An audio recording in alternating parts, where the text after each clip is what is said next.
Ms.Madhurani for me. Good evening, ladies and gentlemen. A couple of years back, I think there was one of our common friends who introduced us over one evening dinner, and I met this small woman, small built, extreme high sense of gratitude, austere, very simple, stated personification of a certain capability which was beyond my understanding when she listed her work and what she was doing and what she has envisaged herself to do further on as part of this CKP and the Intach organization. This is Madhurani I'm talking about here. After her master's degree in the history of art, 1999, and specializing in paintings in 1997, she was awarded the Charles Wallace India Trust Grant and also the UK Travel Award by the Nehru Trust for the Indian collection of the V plus A in 2004. This enabled her also to complete her internship at the Victoria and Albert Museum, London, as well as train at the British Museum and the British Library, London, in paper conservation.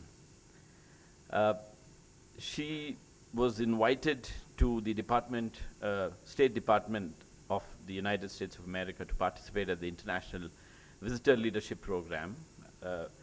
And she was also a representative at the Cultural Heritage Preservation Seminar that happened in Washington, D.C., Philadelphia, New York, Santa Fe, and San Francisco.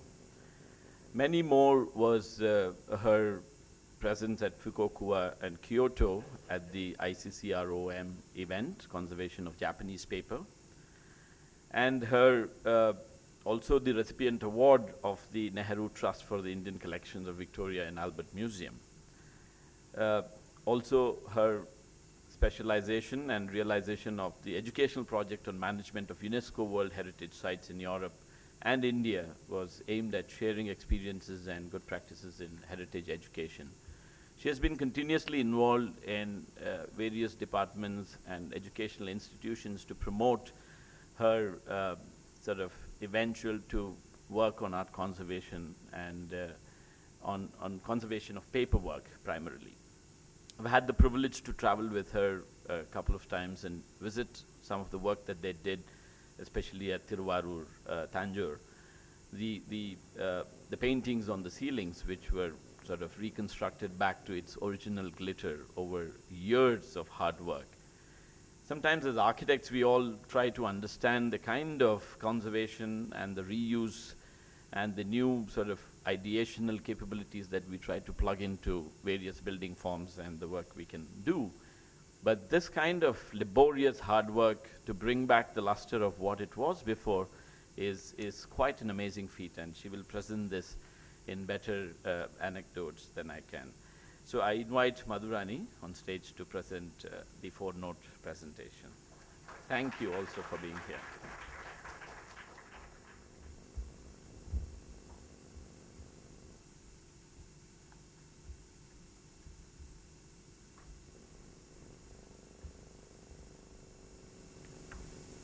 To everybody. Thank you, Triple ID, for welcoming me for this. Thank you, Ravi. That was a very elaborate introduction. Actually, I'm very nervous, to be frank. I am no orator. I'm just going to share briefly about the little bit of work that we do. Yes, and I think we heard a lot of technology from Mr. Swaminathan. I'm taking you all back to a little bit of history. Let me briefly introduce our organization Intach with you all before I start. Okay, and we are all a team of interior designers here, and I think even if you're talking about history, designers have always been there in, from civilization. So whatever artwork, artifacts that we are going to conserve or we are going to look at is all put together by designers at the end of the day, right? So Intach was founded in 1984. So basically, India is a very large country, and then we have so much of cultural heritage. Can you hear me now? Yes, right. Okay, we have so much, but then we just have the Archaeological Survey of India, and then we have like the state departments to take care. So Intach was basically formed to take care of the thousands and lakhs of other monuments that are not kind of listed and taken care of in 1984, and it is based on the National Trust of UK. And actually Rajiv Gandhi took a lot of interest in Intach, and that's how we kind of, started off. And then we have around 185 chapters, if I'm right, and a lot of things that we kind of work on. And our main three divisions that we kind of work on is architectural heritage, natural heritage, and art and material heritage. Today I'll be talking about art and material heritage because that's where I belong. So any kind of artifacts and materials that get into the architectural spaces is what we kind of conserve and undertake. So basically, just to give you all an idea, the Architectural Heritage Division, this is what we kind of look into: listing and documentation, conservation plans, restoration, urban heritage conservation, and disaster management. And there's a lot of workshops and seminars that are held. And then material heritage, we have around 7 centers in India, and Bangalore is like for the whole of South India. But we kind of, though we are in Karnataka, we kind of try and do whatever bit that we can do in the other states. Our main objectives is to preserve, yes, and then undertake a lot of research in this field. You all will see as we go forward. And then to provide, unmatched services in conservation. Actually, it's quite disheartening to say that we just, for such a huge country of ours, we just have like 2 institutes which teach art conservation, which is something that we'll all have to go back and think and see how many more courses have to be introduced. And we are based in Karnataka Chitrakala Parishath. We have a very, very small space. It was the ICKPAC, as we call it, that is Intach Chitrakala Parishath Art Conservation Center, was kind of inaugurated in 1993. And Chitrakala Parishath was very generous to give us a very small space, and we still kind of work from there. And this is our lab, our small lab. We must thank Ravi and Pra Group for giving us a facelift last year, actually. And then it was completely a pro bono work. We couldn't incorporate most of the ideas that he and his team gave us because we are in a different premises, but it's still, our lab is looking nice. Thank you, Ravi. Yes, and some of the things that we kind of, whatever that we can do. Yes, when we travel internationally and look at many, many kind of labs, there are many things, many equipment that people look at, and many things people say that we lack and we do not have. But in whatever capacities that we can undertake and what is possible is kind of also done. But what we also do is we collaborate with a lot of other institutions which support us when we do not have that kind of facilities with us. And a lot of workshops that we kind of conduct. This is one which was recently conducted on wood conservation, and it was very, very interesting because a lot of architects and architectural students were involved, and a lot of specialists who came from all the fields. There were some also specialists from Italy who were here, and we worked on different kinds of material to be able to learn on wood. And then we also do a lot of projects and collaborate in different areas. That's a site in Leh Ladakh, Mangyu project that you're looking at. And then, yes, a lot of training happens, possible though the colleges are there, but right now the world's quite, small. So there are many people who come to India, and at the same time, we are quite fortunate to be able to attend a lot of programs where there's a lot of exchange of ideas that happen and learnings that happen, and this is what we kind of see. And there's a lot of awareness programs. Here you can see Amrita, the conservator, kind of really talking about art conservation to the students, which is a normal practice with us. Whoever comes to us, this is what happens. And specifically, though my specialization is works of art on paper, And we have said we will be talking about mural painting, so this is one project that I would like to begin with, Thiruvarur, which Ravi mentioned, the Tyagaraja Swami temple.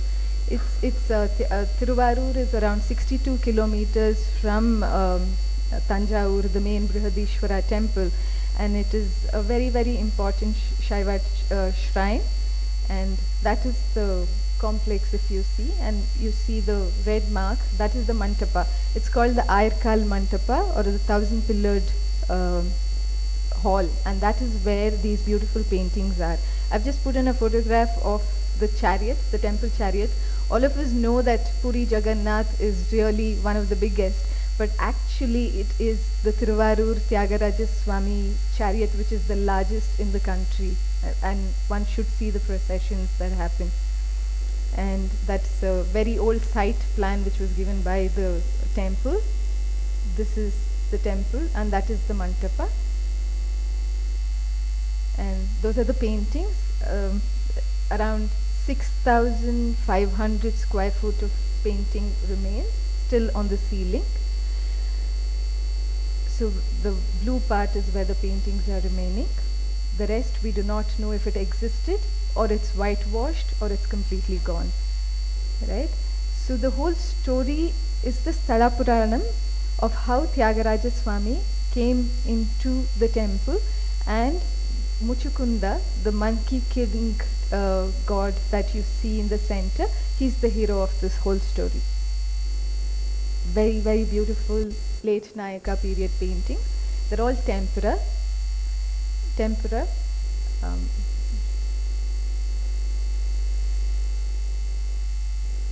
Right. So that's the composition of the painting. You have granite slabs juxtaposed with lime plaster, and then there is a very fine lime plaster, and then that's the pigments there. You can see at the corner below, that's when we were just walking around, we found the lime mill where the original lime was prepared. So we could take samples, and then the geological department in Bangalore helped us in kind of telling us what the correct composition was, which helped us later conserve the paintings. Right, as some of the original drawings that you see which have remained unpainted, possibly it was the last panel, or possibly also we think the man there is the artist, one of the main, the senior most of the guild. So that's why it is, in reverence he's not painted. So there may be a possibility. And then this is the condition of the paintings when we entered. You can see the ceiling. Actually, a couple of years back, somebody had opened up. I think, we have a lot of these festivals that happen, and there are people who donate money to do many things.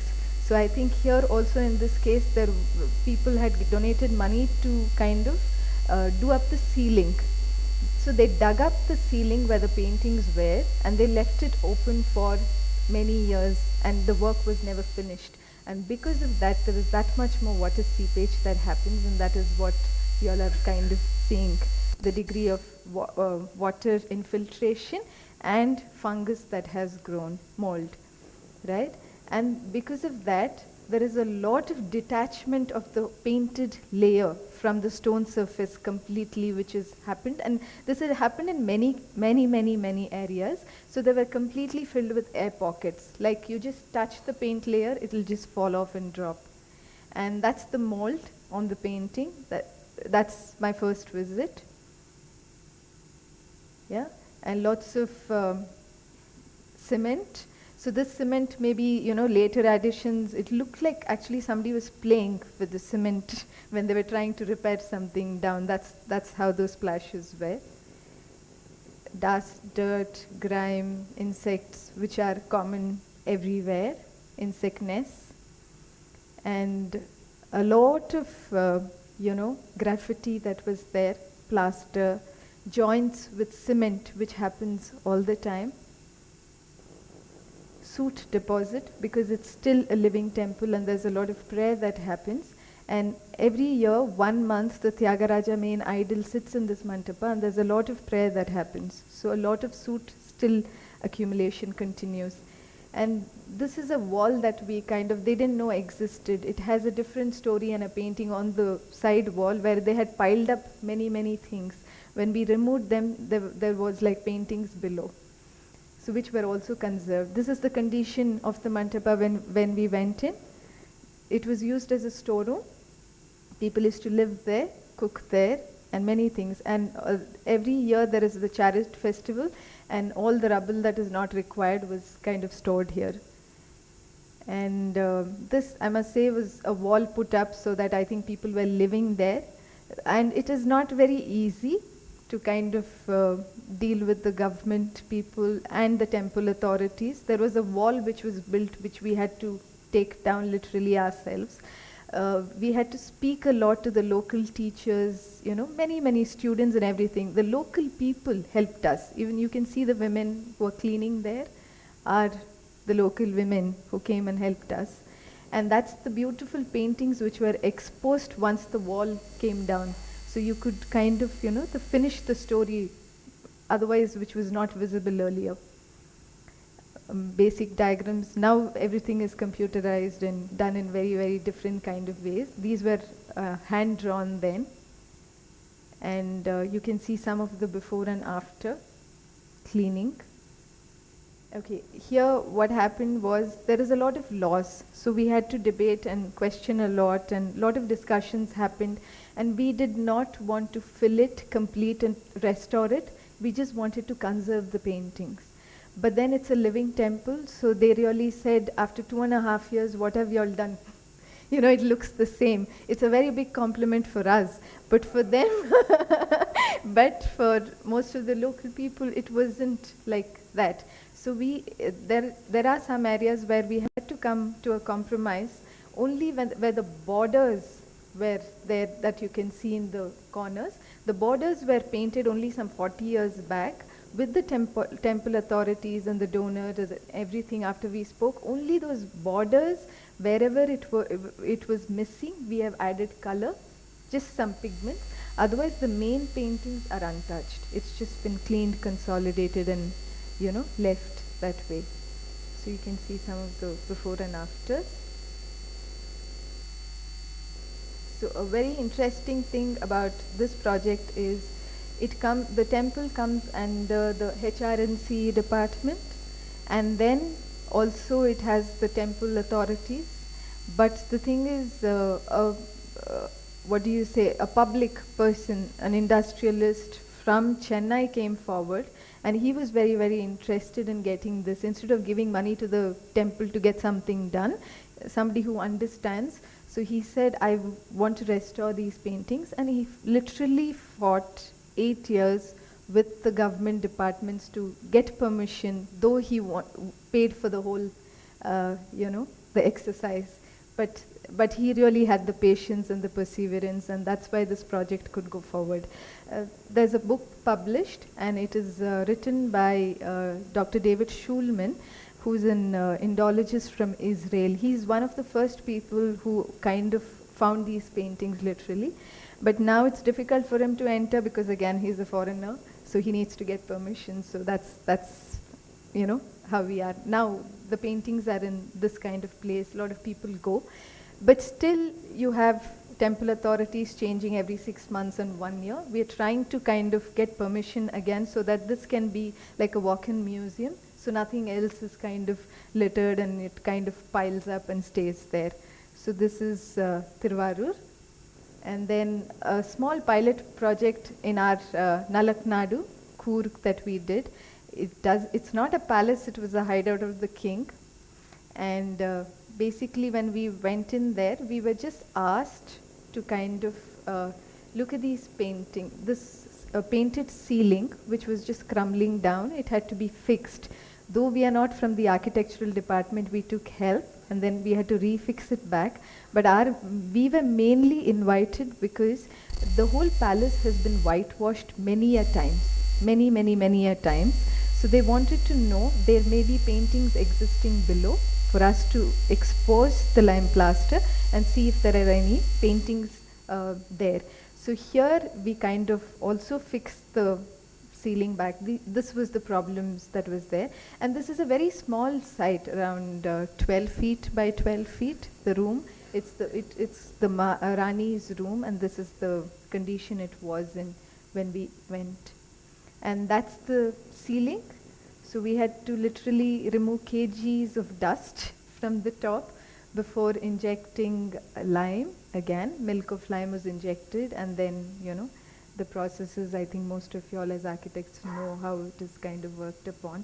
So it was very, very difficult because it is a very small site and it is sitting somewhere in the middle of the forest to even carry our materials, to do anything, to even move around, because it was very tiny.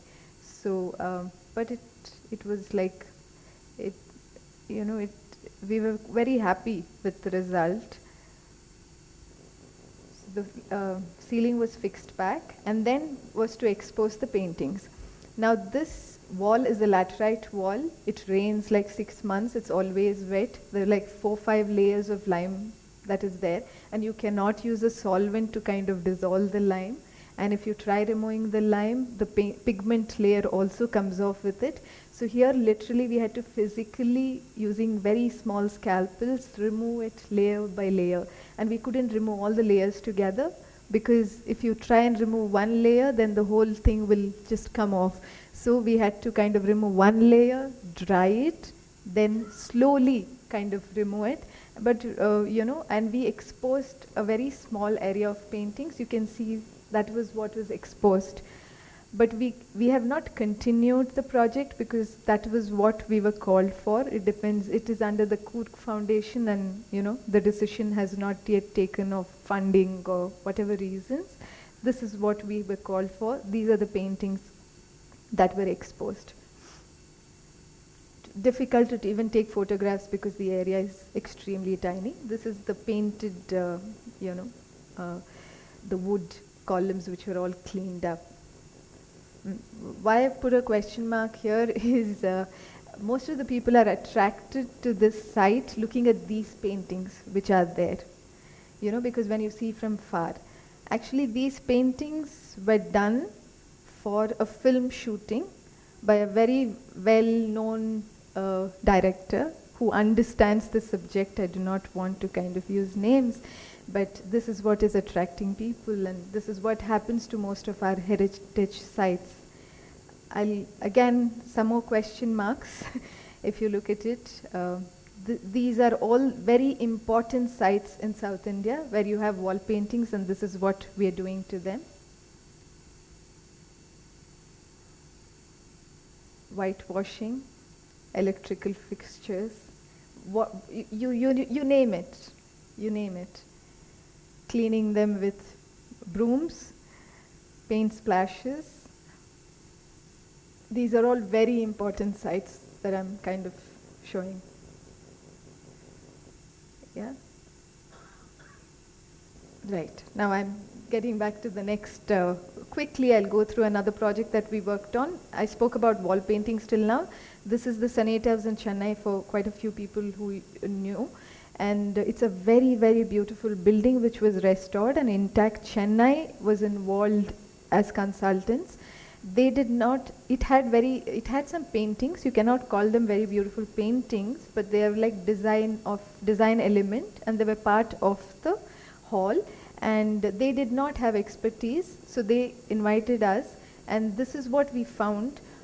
These were on the ceiling. The ceiling is around 60 feet high of the main hall, and this is the pieces that was left. So they wanted whatever was left restored, and then they wanted a lot of panels to be recreated. And then we said we do not recreate, but then they said y'all can hire artists, and we had to have a very large team because they did not want new paintings coming in there. So they wanted it done in the old way, the same kind of designs and material and things like that. It was a very interesting project because it was a very large one. We had to bring all this, and we had to hire a community. This is what was remaining. This is what was remaining. This is what they gave us when we went. Yes. And this is the condition of the paintings. Jute canvas. One is the large panels. There were 16 of them, which were 17 feet by 17 feet. and 21 of them, and the rest lots of smaller panels which went all around the wall. And then we had to we didn't have space, so we kind of rented a community hall, and then we had some 30 artists working, and then at the same time conservators cleaning and doing the job on the original what was left, and simultaneously it was almost like a factory work, but we had time deadlines, and then we worked here, and then they all had to be transported back to Chennai. It was a very big task. So this is the condition. You can see the right one, which is complete. Only a small portion of it was what was there. The rest was all created with that small piece. And then we had to get in carpenters, and this is all self-explanatory, that you all understand how these large projects work. And this is where on the site the ceiling, it's at 60 feet high, and it had original wooden stretchers which at least 20 L&T people had to lift. It was that heavy. And then yes, we had to walk on the crossbars, and I have some of my team members here. We were all quite brave. I have a problem with height. I overcame that in this project, and we had to literally go up, pick every painting, and that is how it is. Okay, that is what it is. And only we had thank you, 2.5 pieces left. The rest have been created. There are more panels which are created, which I'm not showing here. It's a beautiful structure, but the sad part is, I think it's been locked up. Not many things happened there. I think this exhibition was the last. After that, there was a shooting of the movie, if I'm correct, Robo, of Rajinikanth, which happened there. And then I think it's sealed, and it's being used as a storage space for exam papers from the university. It is something that has to be really, people use it for the best of occasions. It is really a wonderful structure. If any of you all have not seen it, you can get permission in Chennai when you all go there to the university and take a look at it. So that's one, and these are some of the panels from the same hall.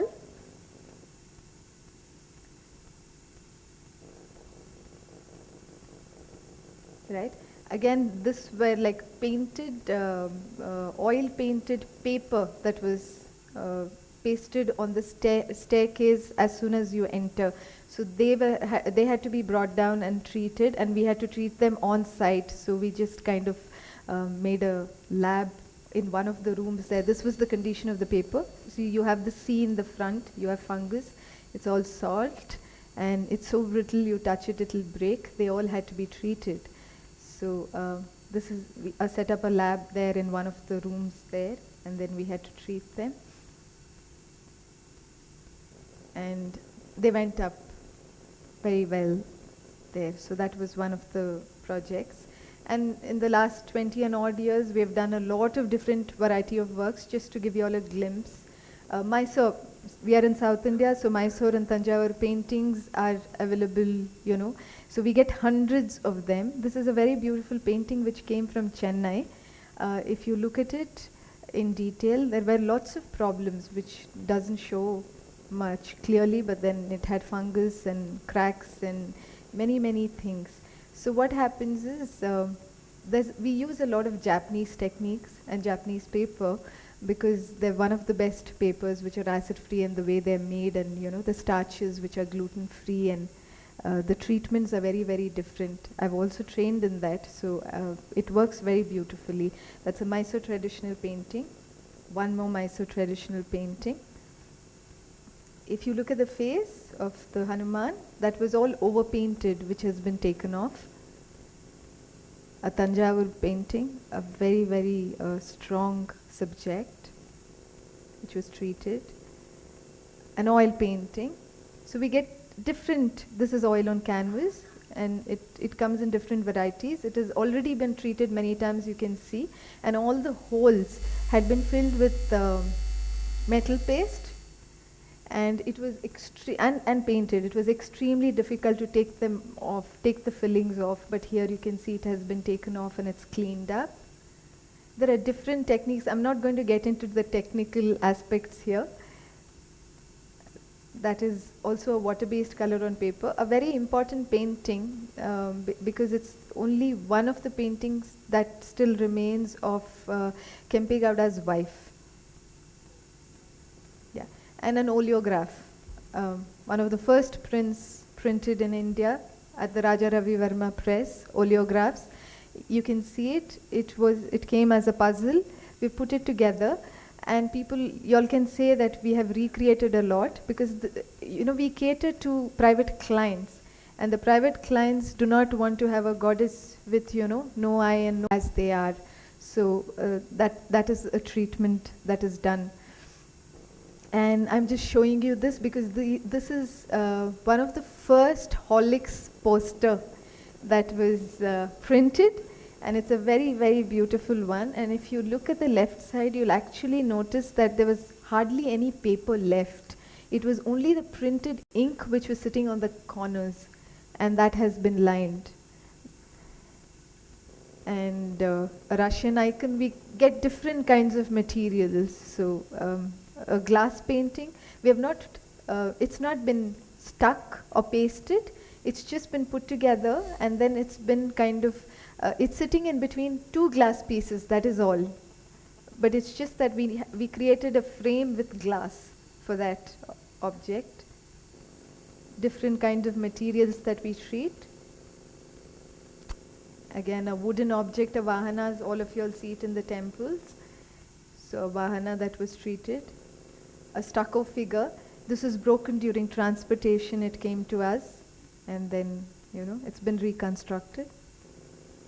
A Quran. This is a very beautiful handwritten Quran, which came, we do not know, but according to the Maulvi who came and he sat there in the office and he read it, he said it's very old and he feels it's come from Mecca, but he couldn't tell us the date and whatever. He said he'll let us know. But then, that was treated, and then after treatment, and then we got a box made, and then, they took it, they wanted a silk cloth, and whatever reverence that it had, it went back like that. This, I think all of y'all come across, all of y'all draw, right? That's a very one of the buildings in Cunningham Road. I think it fetches a lot right now. They wanted it kind of put back. If you see, that's the condition it came, sellotapes and anything. No recreation has been done, but they're all like kind of, it's flat, it can be read, and all the missing areas, you've just added another paper to strengthen the original one. That is all. This is a box, a very beautiful box, which just came recently and went back. It belongs to the first, I think, actress, Fatima Begum, and it is a jewelry box. If you see on the right, that was the condition it came in, but we've just cleaned it up and newly put in the new cloth because it was gifted to a designer, and that box, it had some painted surface also, which has just been consolidated and cleaned. That is the box right now. So this is first time we were working on this kind of a material, so we get all kinds of material to treat, and we have worked very many prominent artists we have kind of treated. That's a Raja Ravi Verma, and my colleague who just joined us, who's the accountant, asked if we had done Photoshop work. So, and then I had to explain to her, no, that is not the case. If you see, the first thing, the way it comes is an oil painting usually has a protective coating, and it is, the varnishes are, the varnishes darken over time. So what happens is first they become, kind of yellow, and then they become brown, and then they hide the original colors. If you see her sari in the before and the sari in the after, so you can see that the brown layered varnish has been cleaned, and that's the original pigment layer that is there. It was burnt, it was rolled. The only color in painting that has happened is her forehead, where it is burnt and wherever it has been torn and things like that. Otherwise there's, it's the original colors below the varnish layer. So usually the varnish layers protect the oil paintings, but we cannot go and varnish any kind of painting. The watercolor should never be varnished. Recently from the Vidhan Saudha we just received a Gandhiji because I think we all heard about the refurbishment that has happened in the assembly hall, and the carpenters felt that the Gandhiji also required some varnish, so they had varnished him along with the frame. So what happened, all the people sitting down could not see Gandhiji because he was shining so much.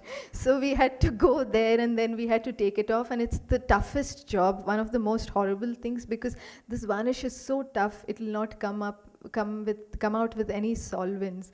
So it was like a tough job that we had to do. So we have to be very careful as to what varnishes we use. That's again Rani Setu Lakshmi Bai. This was a difficult painting because it's done on jute canvas. The original main painting on the oil is sitting in the Trivandrum Museum. This painting probably must have just been the first sitting.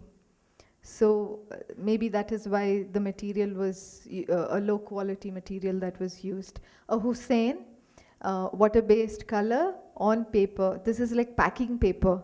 So I think he just did it for one of his friends. So it was rolled and put away in the attic. So they brought it and said, "Can you do something?"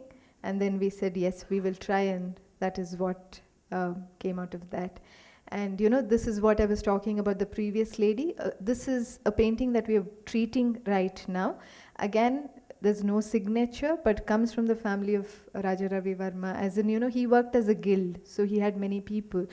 So you can see that it has been treated over and over and over again. And we, there's a lot of times we don't like to remove off the varnish because it's a beautiful patina color. And it talks about the olden age. This is something which is always discussed, and you know, there's a lot of controversy and discussions on this, whether should it be cleaned or not cleaned. But in this case, we usually prefer least intervention, but here we had to remove it because you can see all the dark patches are the earlier repaintings that have happened, which was disturbing the painting. So if we had to remove that, the varnish has to be removed.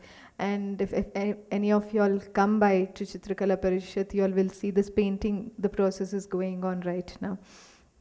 And then some important projects that we have worked on, we worked on the bronzes of for the Department of Archaeology. You see Subbaraman sir here. I have to mention him because he's been my mentor in this field. He comes from the Archaeological Survey of India. He's here with us, and I'm very happy that he's here. And you know, there is a lot that we talk about that, you know, ASI is doing, or the government departments are doing a lot of negative things, but there have been stalwarts who have done wonderful work which we do not look at. Why I've put in that painting of, the Rajaraja Chola that you see, it's a Chola period painting in the Brihadishwara temple. And I think in 1970s, sir, please correct me if I'm wrong, he was one of the first ones. Actually, there are, not everybody gets to go there, but if you all go, get permission to go, it is in the first floor of the Brihadishwara temple. There are paintings of the Chola period and over which the Nayaka period paintings have been painted. And I think 1930s, when Mr. Paramashivan and his team went, they said the Nayaka is very crude, so they started taking it off and exposing these beautiful Chola period paintings. But Subbaraman sir also has, without destroying the Nayaka period paintings, has removed only the layer of the Nayaka period paintings and exposed the Chola. And whatever has been exposed, they were lying in trunks for 45 years, but now they have put it up in their museum, at the museum in the Tanjore temple premises itself. If you all go next time, you all can look at it. So there are many people who are doing wonderful job, or who have done, from whom we have to learn from. And these are very beautiful watercolors done during the colonial time. And they are all sitting in our own Lalbagh. And I don't know how many of us have seen it. Many years back, I think almost 15 years back, they were mounted, but right now they're all stacked away. They're sitting, they're calling for attention. We're trying to go back and mount them and see, and hopefully have exhibitions so that people get to see these beautiful paintings which have been done by Cheluvaiya Raju front of the artist, the royal artist. And then another project that we did was for, the Vidanat Sauda, the Divans of Mysore, which were cleaned up many years back. This we just did this year for the State Library, State Central Library, that is Nalvadi Krishnaraja Variyar. It's a painted photograph. In South India, we find a lot of painted photographs. Okay, they're oil on bromides, and people mistake it for canvases. If you see, this is a paper one, and that's the kind of condition it was in. They wanted us to kind of recreate the rest of the area. This is what has happened right now. But whatever has been created is sitting on a different paper. Like I explained before, we had to plan, think, because it was a photograph and photographs were available, so it was enlarged on a archival paper, and it has been cut out, and then only that area has been used. Then we are also part of the National Mission for Manuscripts in India, and through that we have conserved lakhs of palm leaf manuscripts. So this is the condition of our manuscripts, and this is basically we go into these temples, mutts, private collectors who have it. For 10 years they wouldn't allow us in because it's all religious. So they ask us from what background we come from, what we eat, what we do, and everything. But right now what has happened is it's word of mouth, that they are coming in and asking us to do so much, we don't have the people. Okay, so after cleaning, there was like lots of rain, and that is what had happened at Mantralaya, and the same manuscripts after they were cleaned. Just to show a couple of examples, we have worked on lakhs of them. So different kinds of manuscripts that we work on. This is a very important manuscript. I can't tell you all from where, and I can't reveal it, but that is, we have some amazing illustrated. They are one of the oldest palm leaf manuscripts existing in the country, and that's the condition they are in. Actually, a lot of works what I am showing are with permission. The others, much more beautiful ones, we cannot show because they're all private collectors and it belongs to private people. So some of the people where we have helped. So rather than we going and doing, we train people who are the custodians who take care, make them clean, and because they are the ones who have to keep taking care, taking it forward, the preventive care. Just to digress, we have so much. And then this is just one of my visits that I was fortunate to go on the UNESCO sites of Poland, to say that I think I've missed out a slide, I'm sorry. There was a slide which showed how devastated it was during the Second World War. Completely black, and there was nothing. And today this is how they are. Okay, this is what they have transformed. I'm sorry about it. That slide is missing here. So how could they do it? Why I'm showing this is I visited their Academy of Fine Arts in Krakow, and these people have, it's so beautiful, their syllabus. First is you create the art of the first year, next year you learn about the materials, the third year you destroy what you have done, and the fourth year you restore and conserve what you have done. So when actually students come out of these academies, they are so well prepared to take on any of the projects. And most of these students are taken on by the government agencies and these agencies, and that is why they have made an army of these people with skills and confidence. And they're the ones who take it forward. Yes, you can call this not even restoration, there's a lot of reconstruction that has happened here.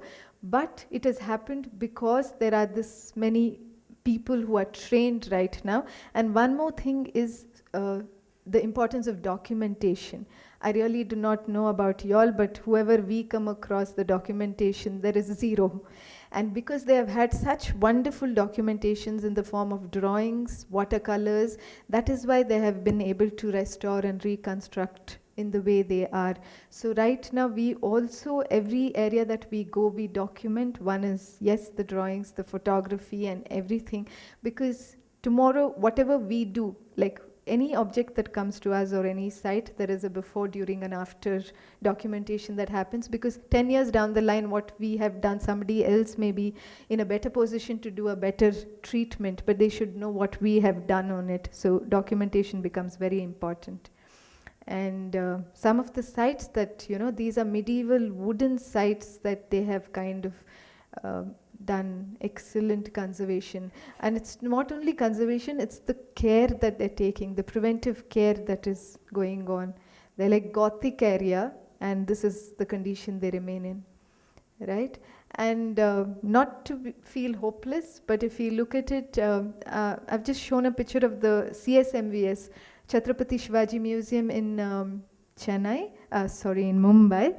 It has been literally adopted by the Tatas. So thanks to the Tatas, I think the museum has one of the best art conservation centers in the country today. And the amount of trainings that happen and international exhibitions that happen, it's a place that we can really be proud of. So there are many people who are coming forward. Yes, we are looking at many other NGOs and giving it into many different kind of areas, but they're also looking at art and heritage, which becomes very important. Our own NGMA, which has been put to very good use right now. Yes, VA again. And another client of mine, we can say, that you can see, there are different forms of reuse. We can say sustainable use of cultural heritage, where economic and social potentials can be kind of revealed. This is the same kind of houses that he's kind of buying. The person who kind of took care or sponsored our Tiruvarur project. There are lots of houses which are completely dilapidated and they're going down the drain. So there's a lot of this that is happening, and livelihood, and also local people are caretakers, food and everything, many things that happen. So that is one. And just before I close, I would like to kind of also just mention that we are all architects and designers here, and we work with so many skilled people. And if all these skilled people can be trained, because most of this functions that we require, whether it is the stucco work or the lime mortar or carpentry, it's all dying. So, but if we can kind of, train and take care of these people, if any of you all want to use lime mortar, Intach itself has a training place, and they have a training course in lime mortar. And then Chhatrapati Shivaji Museum is conducting a 5-week course for many skills, which I keep forwarding to whoever I know. So there are many things. So I think, it's just a thought. How do we take this forward, right? Thank you again, IIID, and thank you everybody. Yeah.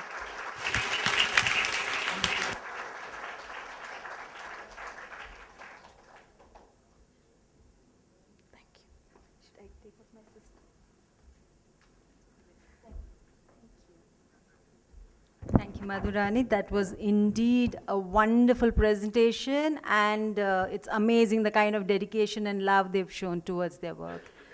Now, one of the highlights of this evening, and that is about felicitating Nitin Saulapurkar.